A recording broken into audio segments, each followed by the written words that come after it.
Welcome to roofing installation series. आज के episode में हम बात करेंगे रूफिंग इंडस्ट्री के सबसे इम्पोर्टेंट टॉपिक पर, थिकनेस, जीएसएम और स्ट्रेंथ। अगर आप रूफिंग मटेरियल परचेस करने जाते हैं तो आपको ये टर्म्स ज़रूर सुनने मिलेंगे। 0.50 mm sheet, 120 GSM coating, 550 MPa strength. लेकिन बहुत सारे कस्टमर्स को पता ही नहीं होता है कि इनका एक्चुअल मीनिंग क्या है और प्रोजेक्ट पर इसका क्या इम्पैक्ट पड़ता है। इसी वजह से कई बार गलत मटेरियल सिलेक्ट हो जाता है। आज हम इन तीनों टॉपिक्स को सिंपल लैंग्वेज में समझेंगे। तो पहले बात करते हैं थिकनेस की। थिकनेस का मतलब होता है शीट की मोटाई। मार्केट में कॉमनली ये थिकनेस आपको मिलती है 0.30 mm, 0.40 mm, 50 mm, 0.60 mm।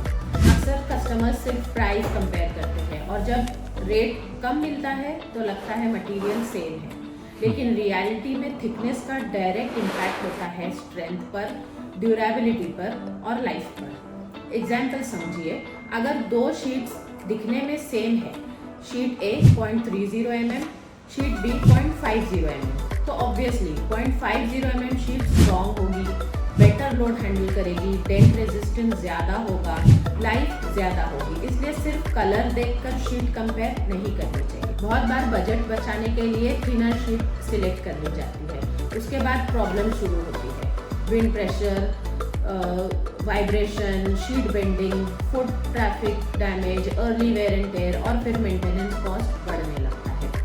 अब बात करते हैं जीएसएम की। जीएसएम का फुल फॉर्म है ग्राम्स पर स्क्वायर मीटर। ये बताता है कि शीट पर जिंक या प्रोटेक्टिव कोटिंग कितनी क्वांटिटी में लगी हुई है। सिंपल लैंग्वेज में जितना ज़्यादा जीएसएम उतनी बेटर प्रोटेक्शन। जीएसएम का इम्पोर्टेंस होता है, रूफिंग शीट कंटिन्यूसली हैंडल करती है rain, sunlight, pollution, moisture.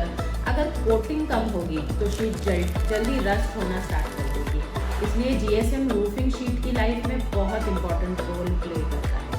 Example समझते हैं, अगर एक शीट 80 जीएसएम है और दूसरी 120 जीएसएम है, तो generally higher GSM sheet better corrosion resistant होती है। स्पेशली कोस्टल एरियाज में, केमिकल इंडस्ट्रीज में, हाई ह्यूमिडिटी रीजन्स में जीएसएम बहुत इंपॉर्टेंट फैक्टर बन जाता है। तीसरा फैक्टर स्ट्रेंथ यानी एमपीए। एमपीए का मतलब होता है मेगा पास्कल। ये बताता है कि मटेरियल कितना लोड हैंडल कर सकता है।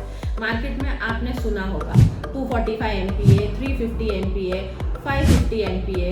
हायर MPa का मतलब better strength, better load capacity, better span performance, better structural stability.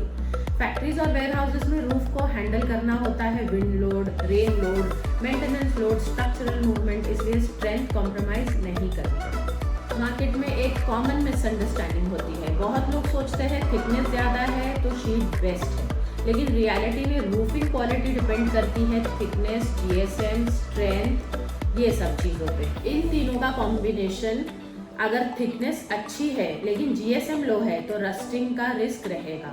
अगर जीएसएम अच्छा है लेकिन स्ट्रेंथ लो है तो लोड हैंडलिंग वीक होगी। इसलिए कंप्लीट स्पेसिफिकेशन को समझना बहुत ज़रूरी है। इसलिए आप जब भी मटेरियल परचेस करने जाए तो सप्लायर से हमेशा पूछिए एक्चुअल थिकनेस कितनी है, जीएसएम कितना है, स्ट्रेंथ कितना है, मटेरियल टेस्ट सर्टिफिकेट अवेलेबल है, वारंटी क्या है। ये क्वेश्चंस आपको बेटर डिसीजंस लेने में हेल्प करेंगे।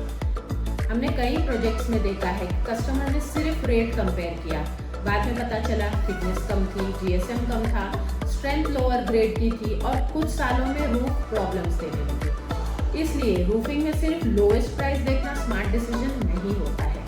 रूफिंग शीट सिलेक्ट करते वक्त हमेशा याद रखिए, thickness gives durability, GSM gives protection, strength gives performance. और जब ये तीनों फैक्टर्स सही बैलेंस में होते हैं तभी एक लॉन्ग लास्टिंग रूफिंग सिस्टम बनता है। Thank you Faisal roofing solutions. आप सोचिए, हम